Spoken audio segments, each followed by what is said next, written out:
ვაშინგტონი აგრძელებს საქართველოში მიმდინარე მოვლენებზე დაკვირვებას და თბილისში მომხდართან დაკავშირებით მწვავე განცხადებების გაკეთებას.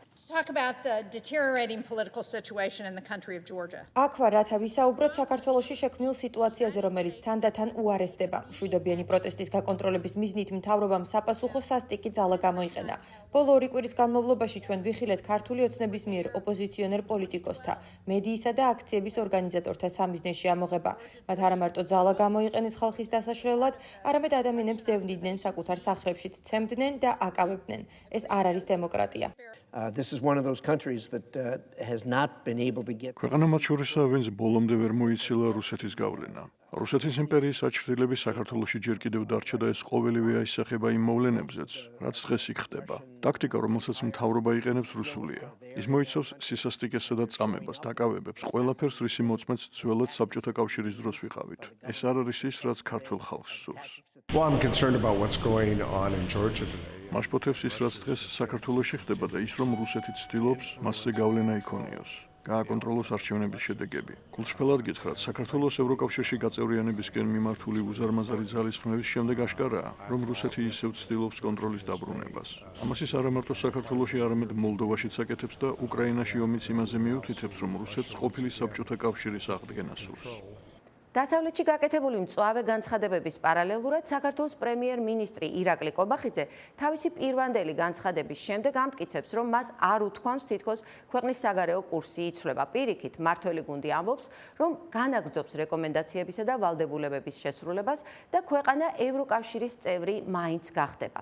ერთადერთი მიზეზი კი, რატომაც ქართულმა ოცნებამ ეს გადაწყვეტილება მიიღო, მათივე განმარტებით არის ის, რომ სურდათ თავიდან აერიდებინათ შანტაჟი ევროკავშირთან მოლაპარაკებების გახსნა არ გახსნის საკითხით. თბილისში მიმდინარე აქციებზე დემონსტრანტთა მოთხოვნებს შორის ერთ-ერთი უმთავრესი ხელახალი არჩევნების დანიშვნაა. შეერთებული შტატების სახელმწიფო მდივნის ყოფილი მოადგილე ევენი ფარკასი ამბობს, რომ ამას შესაძლოა გარკვეული მოსამზადებელი სამუშაოები დასჭირდეს და მაგალითად მოჰყავს უკრაინის მაიდანი. მაიდანზე მაშინ მოვლენებში საერთაშორისო საზოგადოება ჩაერთო და დაეხმარა უკრაინელთა მოლაპარაკებას გარდამავალი მთავრობის შექმნის თაობაზე. შესაძლოა ეს იყოს ის, რაც საქართველოშიც უნდა მოხდეს. ოპოზიცია, რა თქმა უნდა, ამბობს, რომ მათ ხელახალი არჩევნების დანიშვნა სურთ, მაგრამ იმისთვის, რომ ახალი არჩევნები ჩატარდეს ისევე, როგორც ეს უკრაინაში მოხდა, კარგი იდეა იქნებოდა გარდამავალი მთავრობის შექმნა. ამიტომაც ვფიქრობ, საერთაშორისო საზოგადოების მეტი ჩართულობაა საჭირო, წინააღმდეგ შემთხვევაში ვშიშობ მეტი სისხლის ღრმა მოხდება. საქართველოს მთავრობა გამოთქვამს იმედს, რომ 20 იანვრიდან მას შემდეგ, რაც ამერიკის არჩეული პრეზიდენტი დონალდ ტრამპი დაიკავებს პოსტს, საქართველოსა და ამერიკას შორის ურთიერთობები გაუმჯობესდება. თუმცა ამერიკის ხმასთან საუბარში შეერთებული შტატების ერთ-ერთი ყველაზე გამოცდილი დიპლომატი დენ ფრიდი ამბობს, რომ ყველაფერს საქართველოს შიგნით მიმდინარე მოვლენები გადაწყვეტს. ყველაფერი ახლა დამოკიდებულია იმაზე, თუ რა მოხდება საქართველოში. ამერიკამ უკვე შეაჩერა სტრატეგიული პარტნიორობა. თუ საქართველოს მთავრობა განაგრძობს რეპრესიებს და ბელარუსის სცენარის განვითარებას, მაშინ რა თქმა უნდა ამას შედეგები მოჰყვება. საქართველო იქნება იზოლირებული თავისი პროდემოკრატიული პარტნიორების, ევროპისა და ამერიკისგან და რუსეთზე დამოკიდებული გახდება. ეს საქართველოს სუვერენიტეტს დაასუსტებს და ეს გადაწყვეტილება უკვე საქართველოს მთავრობის მისაღებია. მაგრამ შეუძლებელია, რომ მათ საკუთარ ხალხზე რეპრესიები განახორციელონ. მათ შეიძალადონ და ეს ამერიკასთან ურთიერთობაზე არ აისახოს.